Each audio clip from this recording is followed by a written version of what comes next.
नमस्कार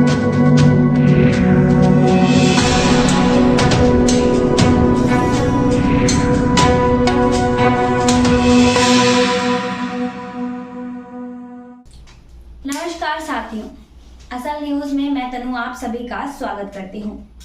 मृत्यु ये एक ऐसी घटना है जो आज नहीं तो कल सभी के साथ घटित होनी है।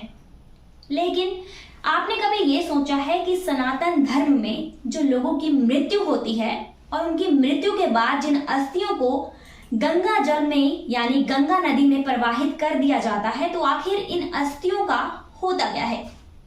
ये प्रश्न एक बहुत ही गहन विषय का प्रश्न है।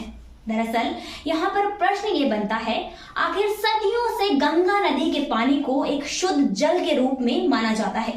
लेकिन प्रश्न ये है, सदियों से जो इतनी सारी अस्थियां गंगा की नदी में प्रवाहित कर दी जा रही है, तो आखिर कैसे गंगा नदी का जल सदियों से एक पवित्र जल बना हुआ है?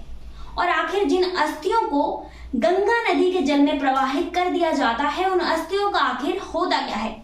आज की इस वीडियो में हम इसी सवाल के जवाब को जानेंगे कि आखिर जिन नदियों में अस्थियों को प्रवाहित कर दिया जाता है, उन अस्थियों का होता क्या है। जानिए इस वीडियो में इस सवाल का जवाब। हिंदू धर्म में गंगा स्नान का एक बहुत ही बड़ा महत्व है। बहुत सारे शुभ कार्य और संस्कार भी गंगा नदी के घाट पर होते हैं।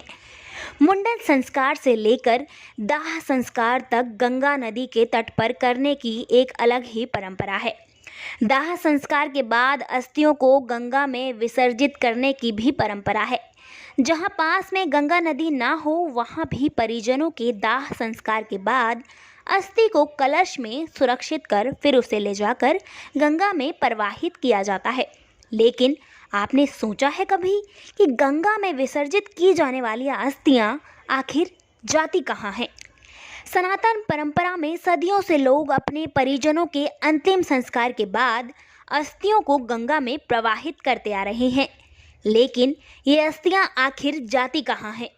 इतनी मात्रा में अस्थियां विसर्जित करने के बावजूद भी गंगा का जल आखिर इतने सालों से पवित्र कैसे है?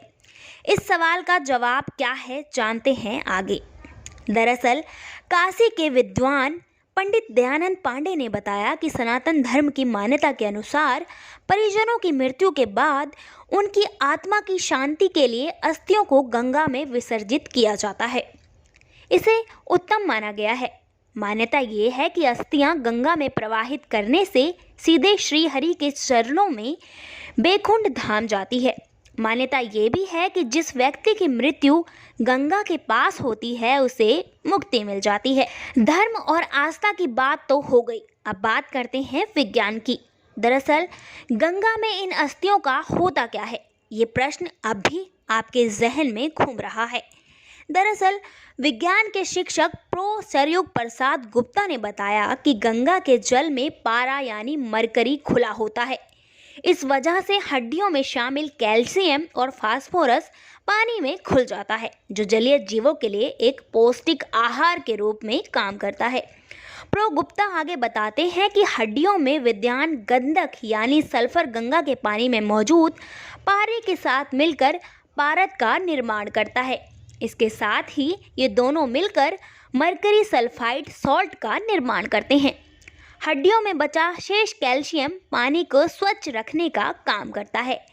धार्मिक दृष्टि से भी पारद शिव का और गंधक शक्ति का प्रतीक माना गया है।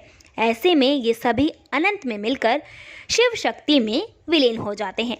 यानी कि ये सब अस्थियां जो कि हम लोग प्रवाहित करते हैं, ये नदियों में रहने वाले जीवों का एक भोजन के रूप में कार्य करती है। अगर आपको ये वीडियो अच्छा लगा है तो इस वीडियो को लाइक और इस चैनल को सब्सक्राइब करना ना भूलें।